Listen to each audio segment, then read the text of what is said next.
Today's video is sponsored by Common Sense. It's free, but it's up to you to use it.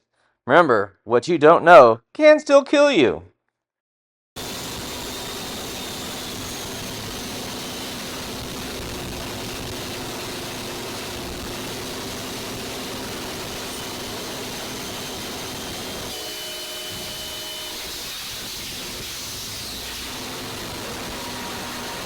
Alright guys, I didn't think I needed to make a video like this, but apparently so. So, I thought, not getting hit by a train was a pretty simple concept.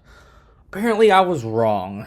So, we're going to talk about this article today, and it's called Killer Train. Basically, it is about the Brightline death toll, which apparently has surpassed 180. I think it's 182. But I might have gone up again because I think last week there was another pedestrian versus train incident with the Brightline. And I'm going to preface this with I'm not a Brightline fan. I'm not a passenger rail fan. I think Amtrak is boring. I think Brightline is boring. So I'm not a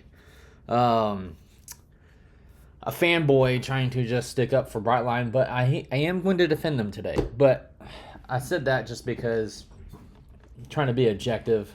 Sorry, Amtrak guys. Sorry, Brightline guys. It's just my truth. I do think Brightline and Amtrak are boring. Last time Amtrak was interesting was back in the 70s when they had E-units and different colored cars, and then once they got rid of the E-units, I will say the F40 PH was slightly interesting, but once they went to the P42 and the Siemens Chargers, it's nauseous. So, same thing with Brightline. I guess those are Siemens. I don't know. They're just ugly. They're ugly. But so that's what I'm saying is I'm not a Brightline fan or Amtrak fan, but I am going to defend them on this because I think this article, while it is well written, I do think it is misguided or misdirected because honestly, there's nothing wrong with being concerned about people getting hit by a train, but the problem is it seems like this article is written by 6 reporters. The reporters are Brittany Wallman, Aaron Leibowitz, Shraddha Dinesh, Susan Merriam, Daniel Rivero, and Joshua Caballos. And this is not an indictment against them or anything like that. They might be good people. They're just, writing about a concern that's obviously being voiced. But I think the idea of blaming the train is not the solution. Like I said, trains are a pretty simple concept to master. It's not like they can juke left, right, and get you. I mean, they don't go hunting for people, and their hunting trail is pretty obvious. It's it's not like you can't figure out where they're going or where they're coming from. It's besides very rare catastrophic derailments, it's never the train's fault if something happens. Like I said, there are catastrophic derailments. If that happens and it lands on your house, on your car, on you, yeah, that's the train's fault. But that's not what they're talking about here. And so we're going to go through this article. I'm not going to read the whole thing just because it's long. But they do have some pretty good graphics in here. And I'm going to talk about what I disagree with them on. And I'm also going to talk about, they actually had a point or two that I do agree with. And we'll go over that as well. So my first gripe is the title, Killer Train. Like you're insinuating that this train is hunting for people. Train, it's an inanimate object, guys. Like it goes forward and back. That's it. It can't just turn on a dime and reach out and touch you. Like if rails are 4 feet, 8.5 inches apart, and then I don't know exactly how the length of the ties, but let's just, for measurement's sake, we'll just round it up to 6 feet. As long as you're not in that 6 feet, you should be good. It's pretty, like I said, pretty easy concept. And not on top of that, you have, the trains have at least 4 lights on them. They have the headlight, which is 2 bulbs, and then you have ditch lights. And depending on the train, the ditch lights flash when the horn is sound, and then which leads us into our next safety feature that they have, is they have a loud fucking horn that tells you, move, bitch, get out the way. And if you can't get out the way from those two, they also have a bell, which goes ding, ding, fucking ding. And if all 3 of those you still ignore, we can't help you. But the good thing is there's still other safety devices. So on the ground, if you're actually at a crossing, you have crossing gates that come down and they have lights on them that flash. And then they, the mast where they come down from, they actually have 2 blinking, or 4, or depending on how big of the intersection, they have more than that flashing red lights. And they have bells as well that go ding, ding, ding. And then some even have speaker systems that have artificial train horn sounds on them. So if you're standing at the crossing, it still lets you know the train's coming. Now, if you're not at a crossing, which you're not supposed to be crossing tracks, not at crossings, then, well, you put yourself in a dangerous situation. And again, that's something that you have to accept personal responsibility for. And again, you're also trespassing. So again, you're somewhere you're not supposed to be, and that's, again, not the train's fault. So we'll go through this. We'll go through this shit. So again, like I said, I'm not trying to attack the reporters personally. I'm just attacking the content of this article. And so it talks about, the beginning part is really just someone wanting to be a novelist on a steamy summer afternoon in 2017. Yeah, I'm not going to read all that to you because to me it's not relevant to what I'm talking about. But they talk about how Brightline Trains have killed 182 people, significantly more than publicly known, an investigation by the Miami Herald and WLRN, South Florida's NPR member station, has found. Reporters spent a year combing federal rail data, local medical examiner records, and police incident reports to count the dead. Brightline officials did not dispute the finding. And how can you? Like, it's really just an indisputable fact. But again, it's not the train's fault. So here they have pictures of different, train versus vehicle crashes and stuff like that. I mean, this one's interesting. Got the crossing gate actually through the windshield and out the driver's side window. That's an interesting one. And so you got a couple of these pictures, pretty interesting. So it talks about the company has not been found at fault for any of the deaths on its tracks. It has faced at least a dozen lawsuits for death and injuries, according to court records. None have gone to trial. Some have been settled for undisclosed amounts. That's actually pretty normal for the industry. So one of my buddies, he's a special agent with a Western Class 1 railroad, and he had told me a story about a homeless person who had jumped onto one of their freight trains. Obviously, again, he's trespassing on property, and he's trespassing on the train. Well, he had positioned himself in between 2 auto rack cars, and the couplers on those auto rack cars moving in and out with the slack action. I forget the actual term for it, but his foot got caught. He had put his foot on the couplers, and so when the train had that slack action and one of the couplers receded, his foot went in with it, and so he had to have most of his foot amputated.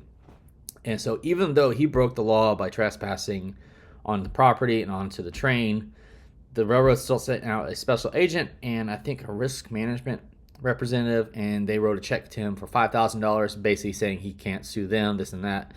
And so even though he did everything wrong, he still got paid because the motive behind it is it's more expensive for them to go through if he decides to sue, to go through the court process and hire all these lawyers and all this other stuff. That's more expensive.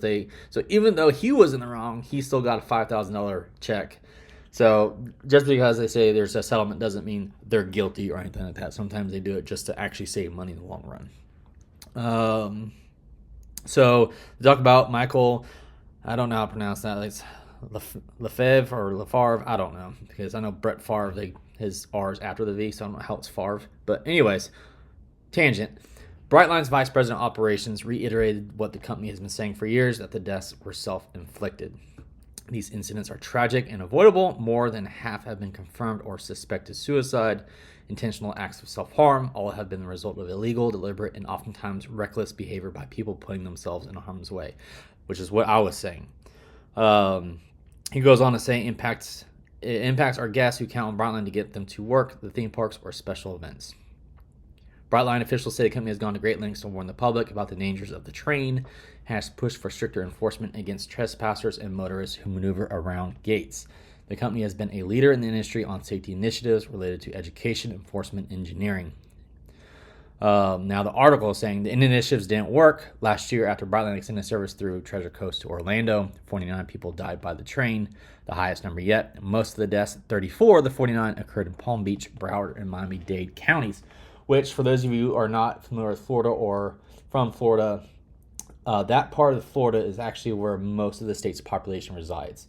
Obviously, everyone's heard of Miami and probably Fort Lauderdale, but you have all these other cities like Hialeah, you have Boca Raton, you have Port St. Lucie, you have all sorts of these different cities that just kind of butt up to each other, and they've kind of like blobbed into one big metropolis. But and so with a more dense population, the odds of a person meeting a train impact or go up. It's the law of numbers. The more people are in that area, the higher the chance of someone making a mistake and a strike happening. So they go on to talk about, contrary to the company's messaging, the majority of deaths were not ruled suicides. Brightline reviews crash footage and adds suspected suicides to its statistics based in part on whether a person tried to get out of the way. But reporters reviewed autopsy rulings for each case and found the majority of fatalities were accidents or undetermined. Now, a doctor who performs autopsy, this is going to sound gross, but what they do is they cut your chest open, they peel back your face, they cut the top of your skull off. They're looking at the actual biological and physiological causes of your death. They're not cutting your brain open and it's going to tell them, oh yeah, this was a suicide. No, it doesn't. Looking at your body is not going to tell you whether or not it was self-inflicted or not. How they determine that is obviously based on witness statements and maybe if there's any other kind of physical evidence, like, was there a note on scene, or was there a post on their social media or stuff like that, or did they say something to a family member before they left? That's really what determines whether or not the actual suicide. So for those of you who don't know, I was a cop in Texas for 12 years. I've worked a couple of trains versus cars and just train versus cars. We had a couple of train versus pedestrians, but I actually didn't work those scenes. They occurred on my day off.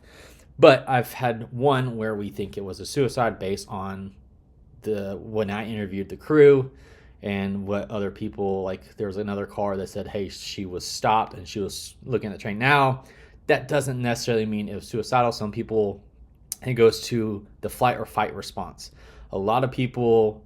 Most people have not been in a critical incident, and when it comes to a life or death situation, some people flee, some people fight, but then some people freeze up. And so just because someone doesn't move out of the way doesn't necessarily mean they're trying to hurt themselves. So I get that point. And that's one thing I will give them credit for. That, just because someone doesn't move doesn't necessarily mean they were trying to hurt themselves. They could have just frozen up in fear. So it goes on to say, of the 182 dead, 75 were ruled suicide by local medical examiners, or about 41%. In Broward County, where 61 people have died, 30% were ruled suicide. 91 deaths were ruled out accidental, 10 were undetermined, and the remaining 6 rulings are pending. And so they do have a pretty cool graphic right here of where Brightline deaths have occurred. And so obviously you can see most are down here. And like I said, this is where most of the state's population resides. So even though, like, obviously Tampa is popular, you can see here's Orlando up here, Tampa. Most of the state's population is down here. Now, obviously that's changing and stuff like that. You have more and more people moving into the state. But Miami, Fort Lauderdale, Aventura, Boca Raton, West Palm Beach, there's a lot of population there. And of course, with more people, the odds increase of an interaction. Obviously, you still have some up here. I think the speeds do increase up there, but I don't think really speed has anything to do with whether or not you get hit by a train. Again, a train can only go forward and back on a rail line. It can't zig or zag. It can't jump out and get you. It can only hurt you if you put it within its realm, its hunting trails, I like to call the tracks. So they break down a lot of the deaths. Palm Beach is leading with 65, and then you got Broward, and you got Miami-Dade, and then it goes down from there. So it says, before Brightline began commercial service in 2018 as the country's only private passenger railroad, lawmakers and regulators at the local, state, and federal level sounded the alarm about the risk of running a fast passenger train through one of the most densely populated corridors in Florida, but they ultimately let the project move forward with insufficient safeguards. Now, so this is where, okay, what is insufficient? Because I live on the north end of the FEC, and Brightline uses FEC tracks. I can tell you, even though FEC is a Class 2 railroad, they have a really good infrastructure, and they seem to be taking care of their signals and their crossing gates very well. Like, I have not even seen an unprotected crossing on the north end, which is, like I said, we are less populated up there. If you've seen any of my rail fanning videos, one of my favorite spots is Otis Stonehunter Road, which is a dirt road, and it has a protected crossing. It has very low vehicular traffic. You'd be lucky if you see like 4 cars within a day on that road, just because no one really goes back there. But yet FEC still has it as a protected crossing, and the gates come down with plenty of time. Now, obviously, the freight trains don't go as fast as the Brightline trains, but again, their safety measures work and they're in place. And if you drive around the gate or ignore the gate or walk around the gate, you're putting your own safety at risk. That's not the train's fault. So yeah. And it talks about people mocking victims on social media. We're not gonna go over that. That's an opinion stuff. So they talk about public attention is attracted to spectacular crashes, such as the one that ended 46-year-old Clavette Romero's life. He zigged and zagged his Maserati around cars stopped at the tracks in Oakland Park and sped around a gate. The Brightline impact flung his body into a flashing light signal, and he was sliced in half. His car exploded into a fireball. Again, that's not the train's fault. His behavior is what killed him, not the train. He chose to be impatient, ignore the traffic stopped, he ignored the gates, and he tried to go around. I don't know if he was having an emergency or if he just was impatient. Most of the people are just impatient. Or maybe, like I said, I don't know. I'm not even going to speculate. But again, he did wrong. And I know they don't like to victim blame, but it's the truth. Like, if he drove around the gates, he put himself at risk, not the train. So then it goes on to say, but drivers account for relatively few of the fatalities. The Herald and WLRN found that only 24 people, or 13%, were in cars. Pedestrians are most at risk. The luxury price train runs through urban centers, bar districts, and neighborhoods. Of the 182 dead, 158 were on foot or bicycle, reporters found. Again, so the luxury price train runs through urban centers, bar districts, and neighborhoods. What was there first? The train tracks were there. Those urban centers sprung up because of the railroad. When the railroad came down in the late 1800s, there was nothing there. It was jungle and fields of grass and swamp. It wasn't until the train got there that these communities sprouted up, and the communities have decided to build what they decided to build next to the tracks. If you decide to put a bar with a bunch of drunk people next to the tracks, that's on the bar, that's also on the zoning, and that's also on, the community. That's not the train's fault. Same thing with the neighborhoods and urban centers. If you want, because what this article ends up proposing is, Brightline needs to put fences up. Does Brightline need to do that, or does the local governments need to do that? Because if you're concerned about your citizen safeties, when y'all have propagated the population growth, maybe it's your job to put the fences up if you're worried about your citizens being dumb enough to get hit by a train.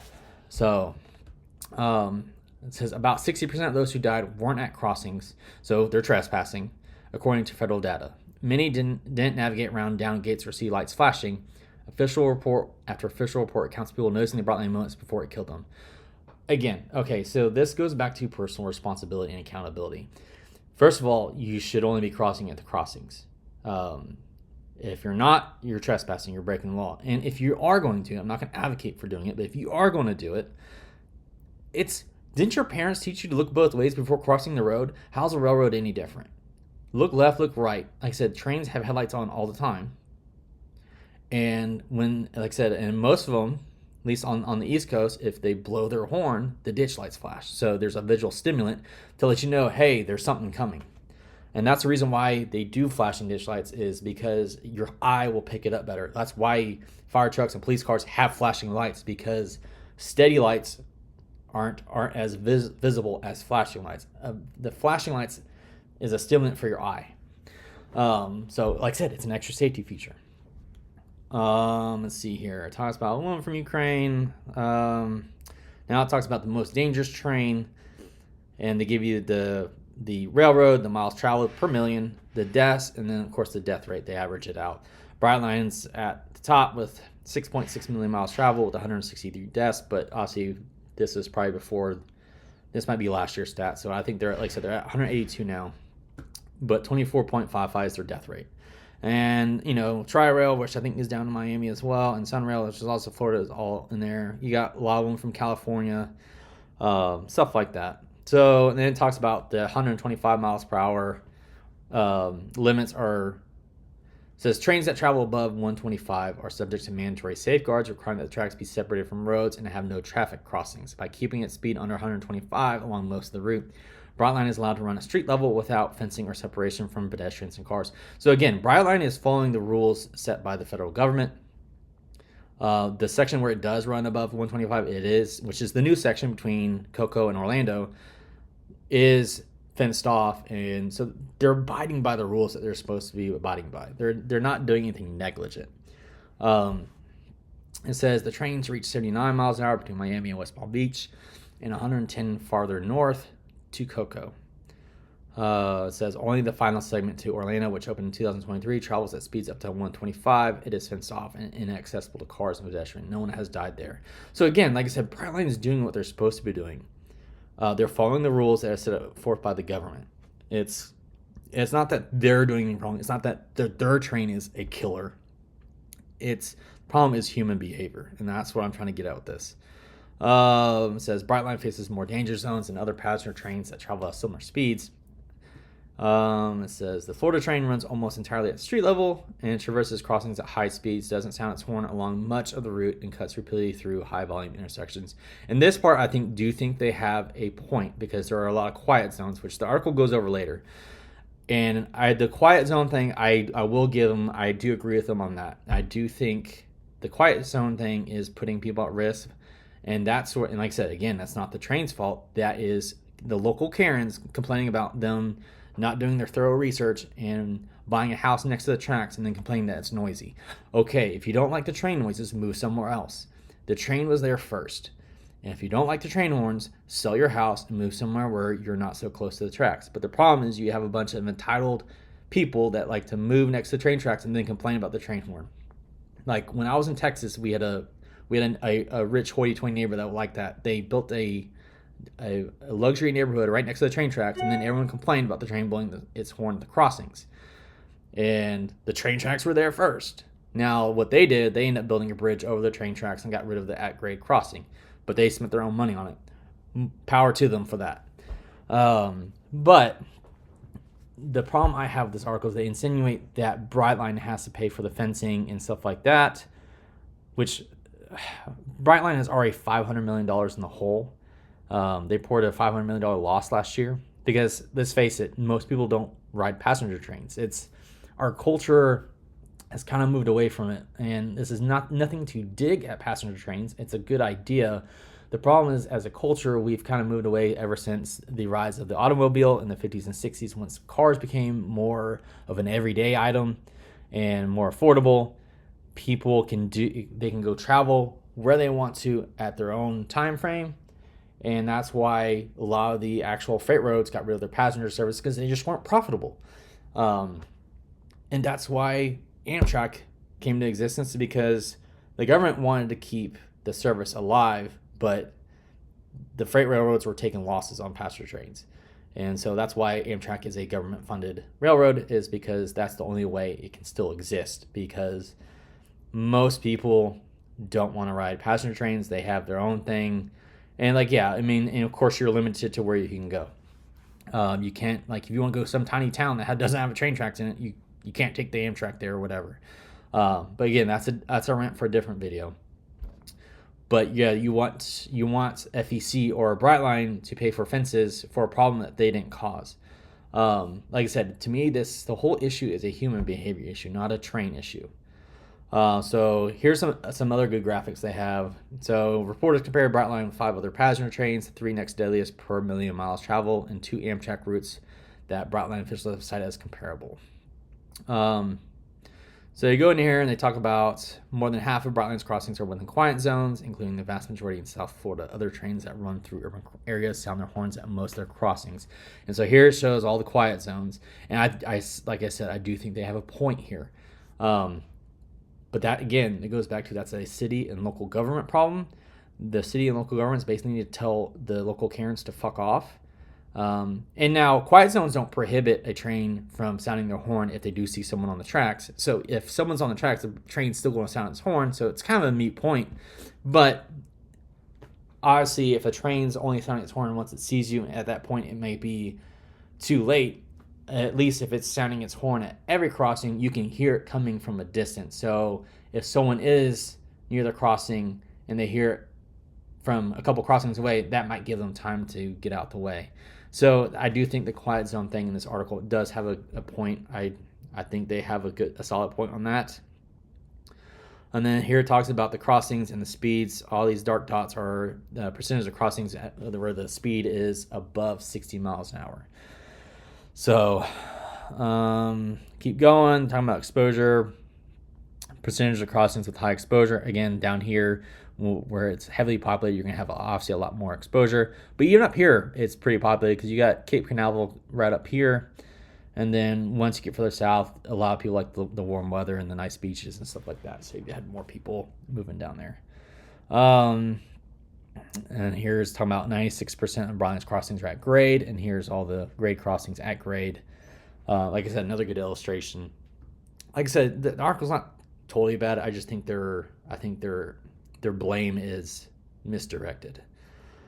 So then, of course, they talk about stop victim blaming, and this is where I disagree. It's not victim blaming if you're speaking the truth. So they talk about Jeffrey King was one of the first people struck and killed by a Brightline train. It says the train struck and killed a man on a bicycle. Jeffrey King, 51, was pedaling home from work at Troy's Barbecue and tried to beat the train on Ocean Avenue in Boynton Beach. And again, if you try to beat a train, if you don't have it right, you lose big. Like I said, physics is not on your side. You have this big behemoth of thousands of tons rolling down on you. It doesn't matter if you're 100 pounds or 500 pounds, which if you're 500 pounds, you're probably not pedaling on a bike. Anyways, you're still going to lose regardless. Like even if you're a biggin, you're still going to lose. You're not as big as a train. So they talk about how Marco Rubio, then a U.S. Senator, called for a federal review of the train safety record. U.S. Representative Brian Mast rejected Brightline's public comments that people like King should simply heed safety warnings at the crossings. And he said, stop victim blaming and take responsibility for the fact that your trains are killing people. Mast tweeted at the time, sharing a story about King's death. The trains should stop running until massive safety flaws are resolved. Again, what are the safety flaws? People are putting themselves in danger. That's not the safety flaw of the train. And again, we're going to go over some of the videos, and one of the pedestrian accidents, they actually have a still photo in here. We're going to go over that. I'll put out some things. The safety measures that are required by federal law are working. It's people are ignoring them. And like I said, it goes back, we need to stop trying to blame someone else for all of our bad decisions, and we need to start encouraging self-responsibility and accountability. So the company's president at the time, Patrick Gard, told a congressional committee in April 2018 that those claiming the train was unsafe choose to ignore the facts in the actual police reports surrounding these incidents, a common theme of bending information to suit their anti-progress narrative. I have to agree with that.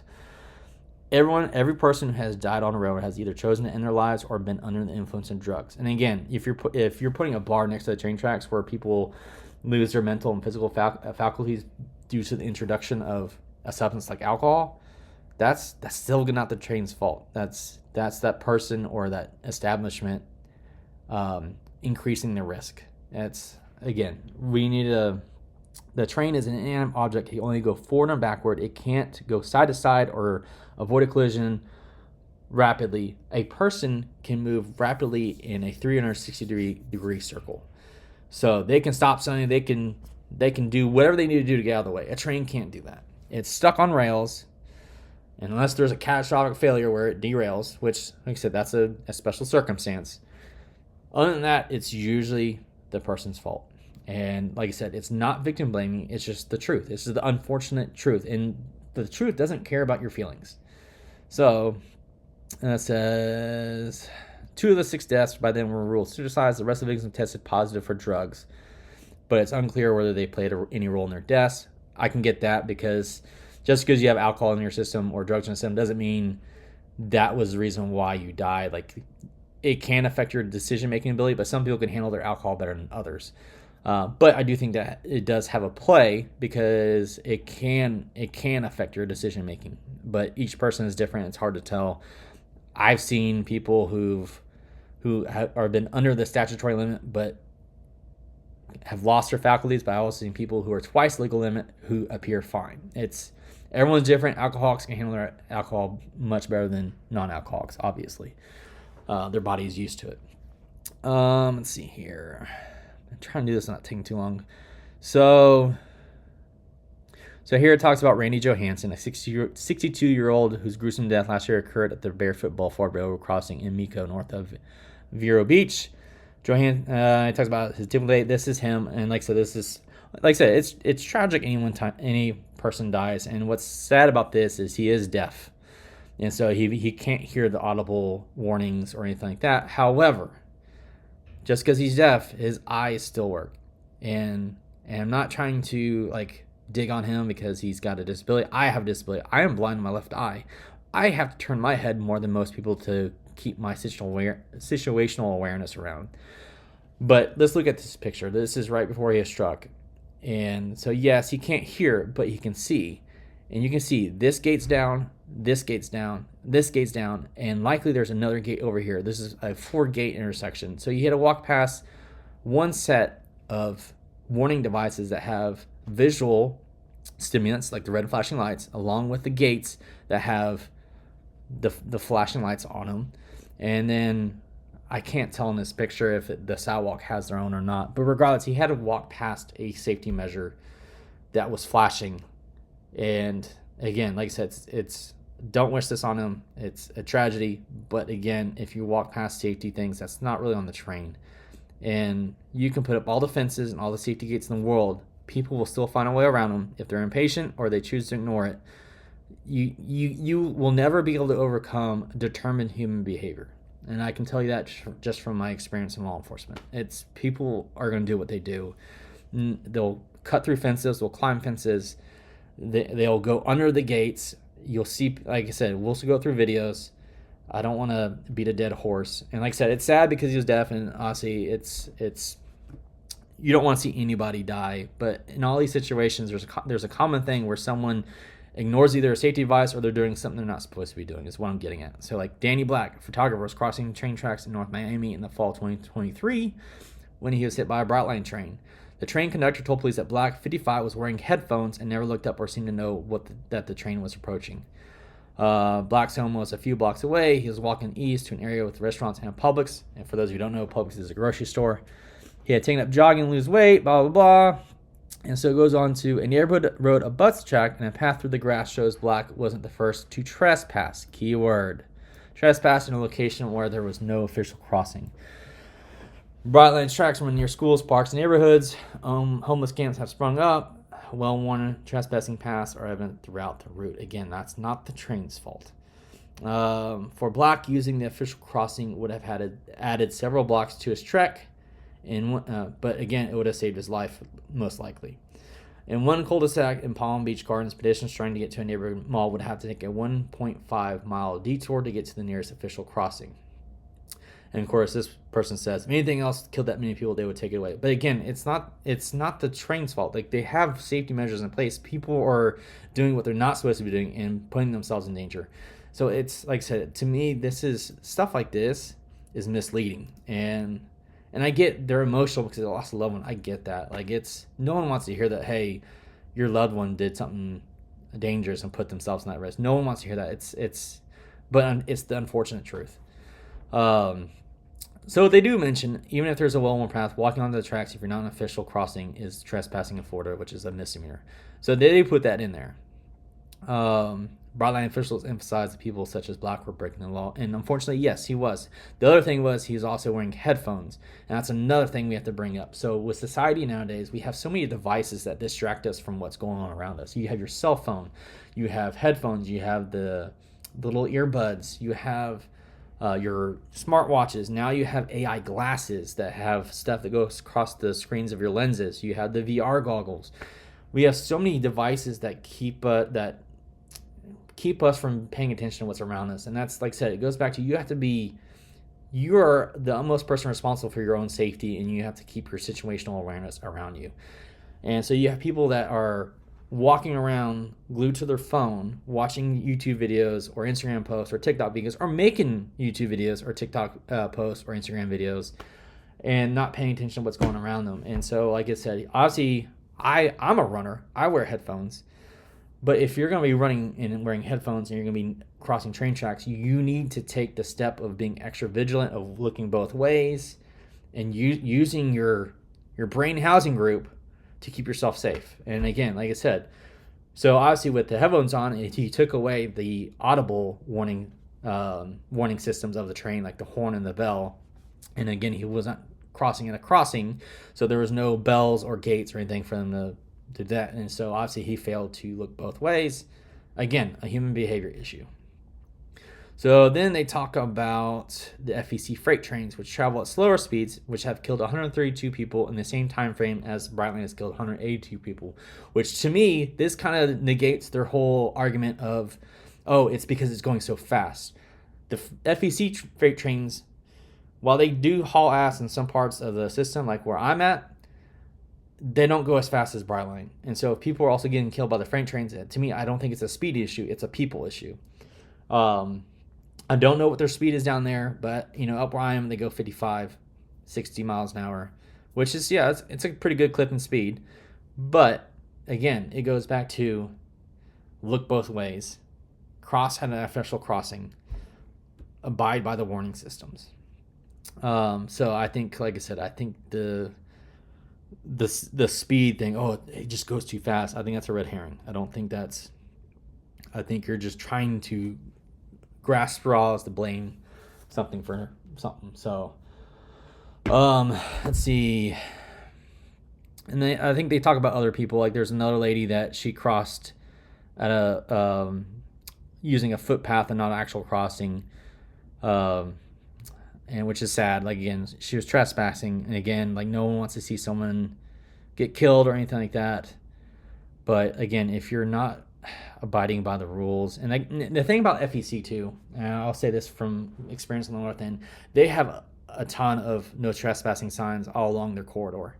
They like I said, their infrastructure is great. They take care of their crossings. I have not seen an unprotected crossing yet.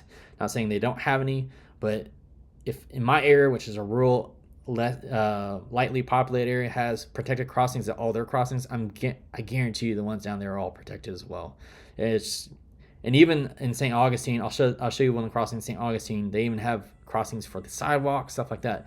I don't think it's for lack of effort on FEC's part.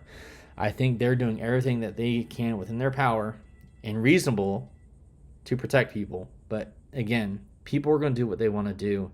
And I think as a society, people have gotten more entitled and more impatient and more aloof to what's going on with them. And I think that is the recipe of why you're seeing so many people get hit by these trains. And again, it's the densely populated areas, but the train was there first. So it talks about this crossing, how it's so dangerous. And I've seen this video before, so I'm going to try to add this one. But they actually break this down pretty good, at least from a graphical perspective. I don't agree with their breakdown of it, how it's a dangerous intersection, because they say it lacks safeguards, but we'll scroll through it and you'll see the train coming on the video.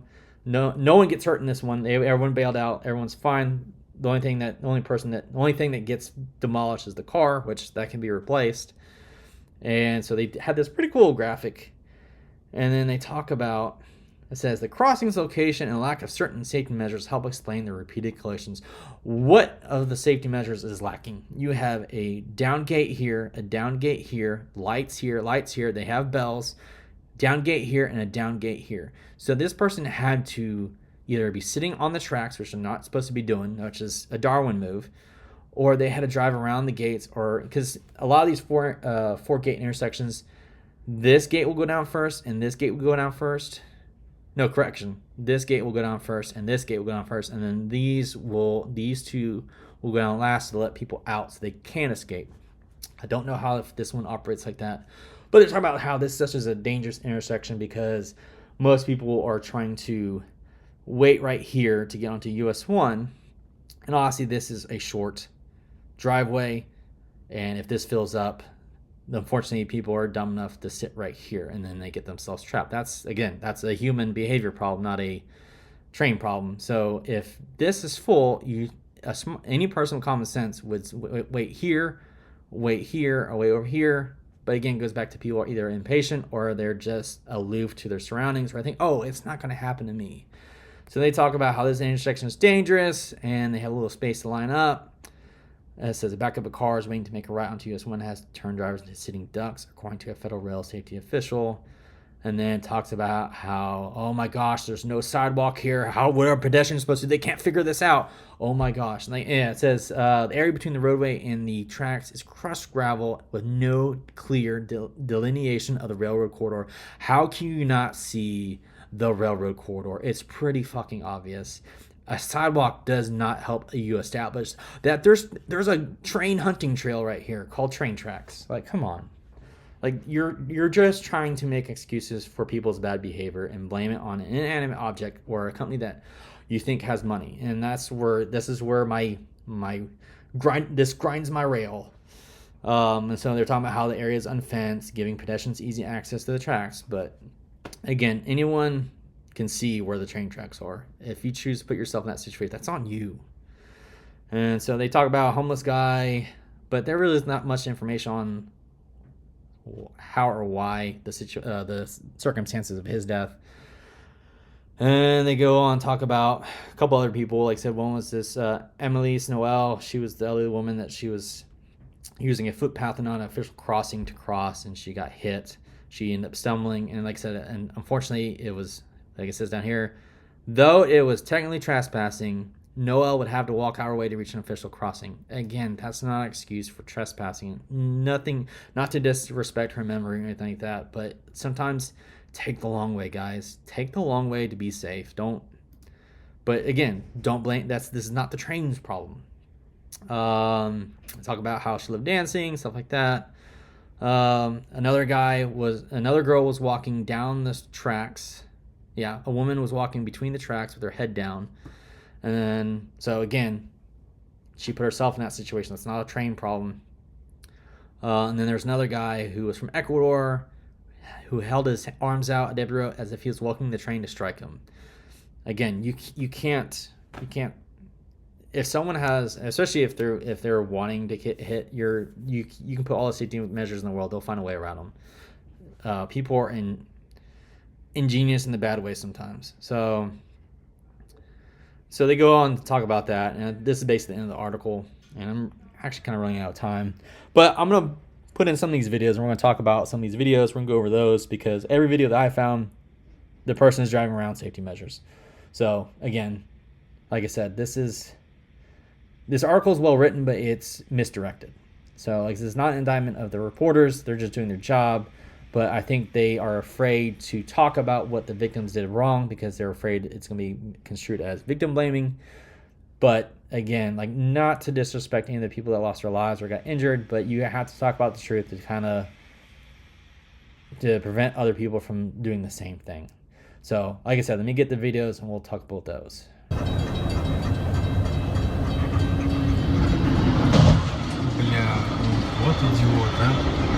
All right, in this first clip, we can see that this Mini Cooper is sitting on the wrong side of the gates. You can see the lights are activated, the gate is down, the audible and visual warning signals are working. There's actually not a gate on the other side, so the car had time to escape. Theoretically, we don't know how long they were on that crossing before they decided to make the decision to go. And obviously, as you could see, by the time they made that decision to go, it was too late and they actually hit the train. All right, this next clip is a little bit harder to tell because of the interior lights of the car that this is being filmed from. But as you can see, this car looked like it drove down the tracks in some kind of a bonehead move. I'm not sure if the driver was drunk or confused. Fortunately, it seems to be a more common problem than it should be. But obviously the car is not where it's supposed to be, and the train hits it. And you can see again, all the audible and visual signals are working. Oh my God. All right, in this next clip, you can see that the traffic light is red, the warning system lights are flashing, the gates are down. So again, this vehicle ignored some of the safety measures, or it was already parked on the tracks where you're not supposed to be. We've had enough education through media and signs to tell you not to stop on the tracks, even if you don't think a train is coming. And again, I got it. it gets hit by a train. I just got that. Not because it's the train's fault. And yet, here's another one. Okay, so the crossing gate lights are activated, the gates are down. Looks like it's a 4-gate intersection, and yet the car is in the middle of all of them. So, Miami Herald, have you watched any of these videos? Or did you just wing it and go off emotions? Oh my God.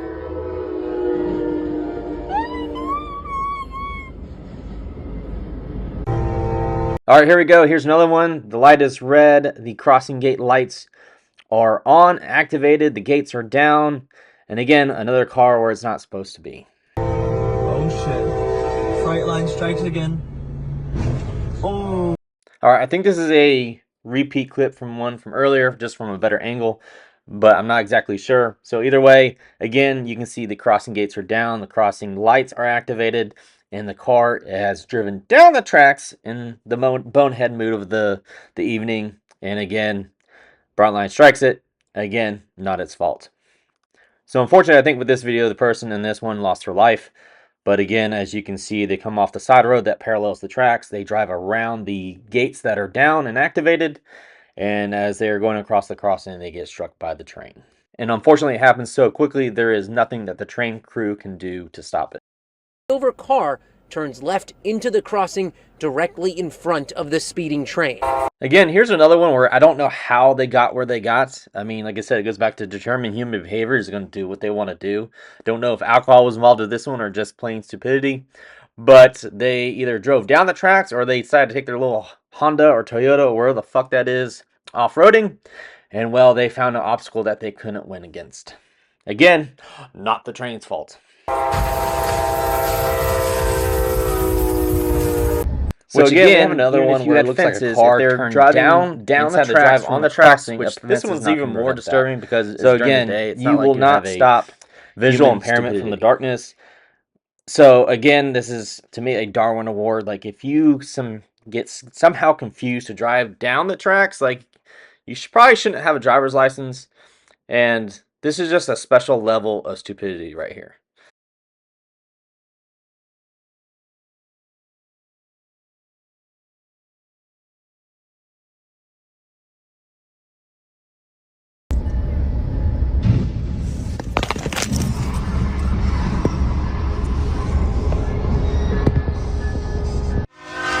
Here's that same collision from a different angle, and now you can see is the FEC freight train wants a piece of the action as well, so he's going to get some and finish off what the Brightline train started.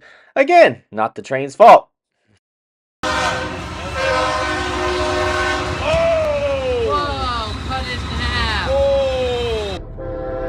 And if you missed this car getting demolished the first 2 times, here's a third angle from another guy, and I think his commentary is kind of hilarious as well. So here, we get to watch it again. Oh my God.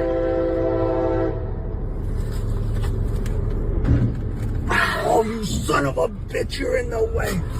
And again, I want to point out, look, the gates are down and the lights are activated. The warning systems are working. I knew it. Coming.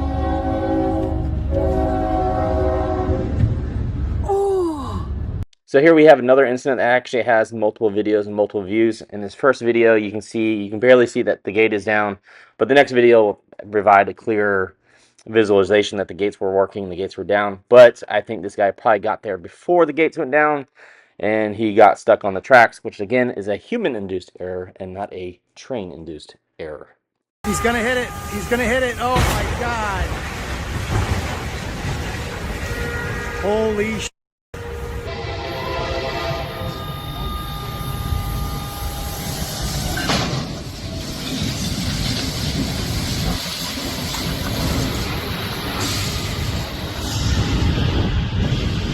So here's another incident where there's a car on the tracks. Unlike the 18-wheelers, this car is not stuck. This is just pure human error and behavior. You can see the gates are down, the lights are working.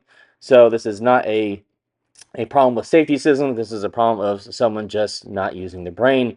This is almost exhausting at this point. I mean, come on, Miami Herald. Did you watch all of these, or did you just wing it? It's not going red. Red. Red. Shortly after, an SUV zips around its left, past the crossing arm and flashing lights. Then the train. I mean, this reporter narrated it for you. Do I really need to say anything at this point, or we just can we stop blaming the train now, please? Like, really? All right, let's pause it here. Look, you can see the gates are down, the lights are working. The gates were working on both sides, and the guy drove around the gates. So again, it is not a infrastructure problem.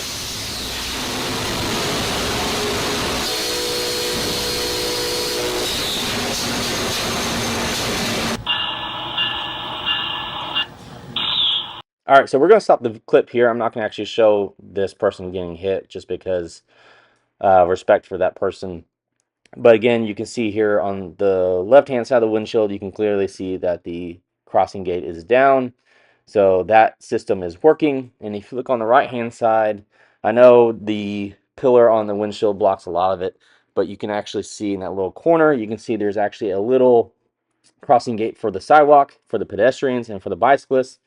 That is also down, so you can see that that's activated, and behind that you can also see a car is stopped. So the car likely has its own crossing gate. You obviously can't see it because of the pillar, but that car is stopped. So from all what you can see in the scene is all the safety systems were working, and that guy chose to drive around them.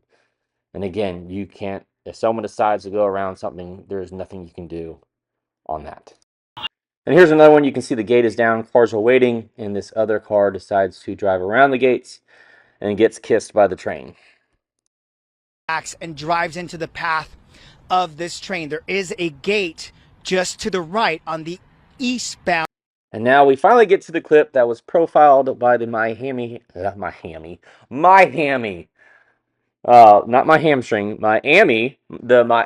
Herald.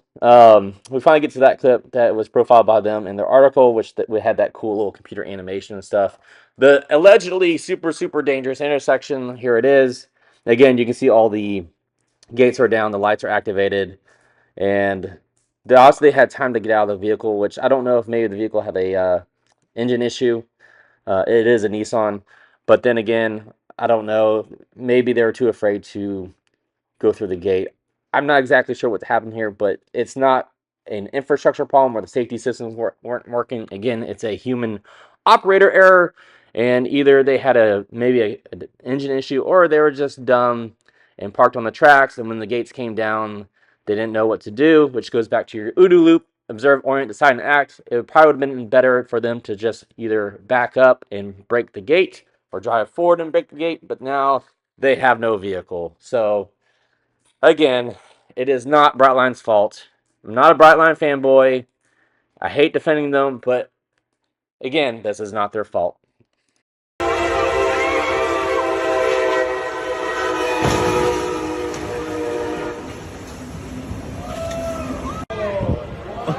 Oh my god.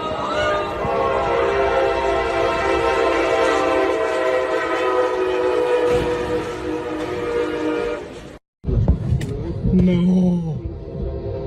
No way.